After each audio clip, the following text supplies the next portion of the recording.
Good afternoon. So today I'm going to be talking about the Japanese BANZAI charge and a couple of misconceptions with a BANZAI charge. Now we all know what we think a BANZAI charge is. Japanese are in the positions, the Allied forces are pressing on them, the situation hopeless, no way they could possibly prevail. So what do? They fix the bayonets and grab grenades and whatever they've got. Anybody who can walk and still fight joins in the attack. They all shout "Toyega Banzai!"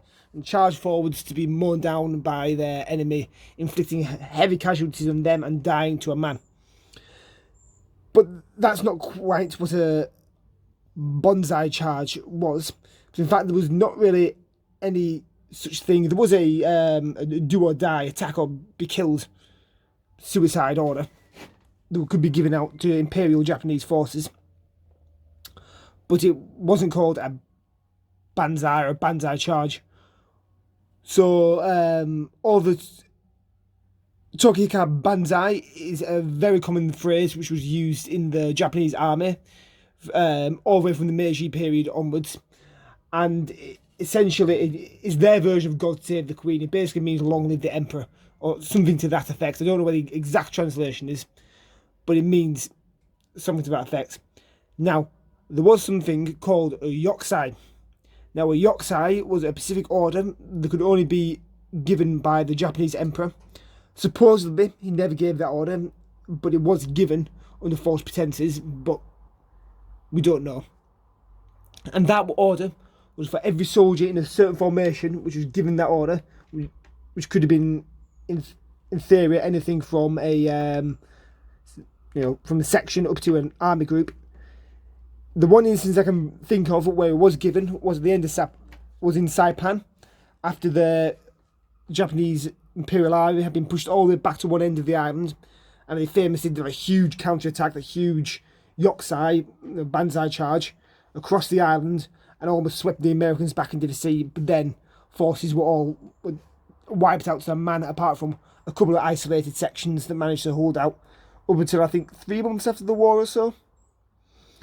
And a yokusai, the actual order for a yokusai stated that every man was to advance to attack the enemy without fear and either defeat him or die in the attempt.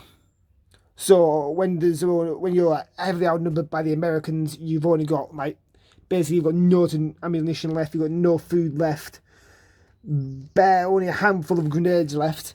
Normally that relied on you dying, and it's to be fair, that's an enduring image of the Japanese army of this period, from the Meiji from the 37 in the 30s all the way up to 45, is their willingness to go to extreme lengths. Not even for the victory at some points. It's like, for example, in the Battle of Okinawa, the defenders an officer corps knew that the war was lost. It was a common held opinion that the war was lost, but the opinion was that if we were going to go down, then they would have to kill every single last Japanese person. It was a saying that was actually on banners and slogans. It said it was something like 20 million dead before defeat, or basically was the population of Japan before defeat, was slogans that were bandied about at the time. And we know people like Japanese soldiers, some of them were held out all the way up until the 70s before eventually surrendering.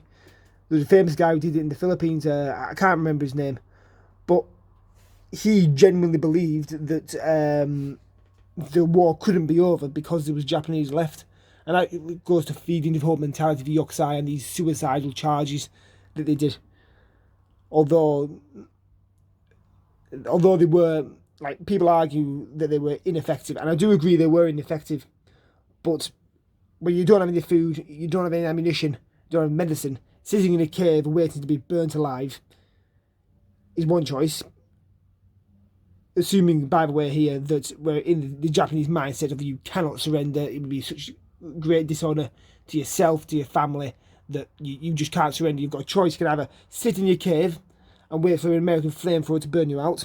You can either commit suicide, or you can run screaming at the enemy with all the months of anger and frustration being released in one final orgy of violence. So to be fair, I think I would prefer to run a machine gun and get shot to pieces rather than burnt alive.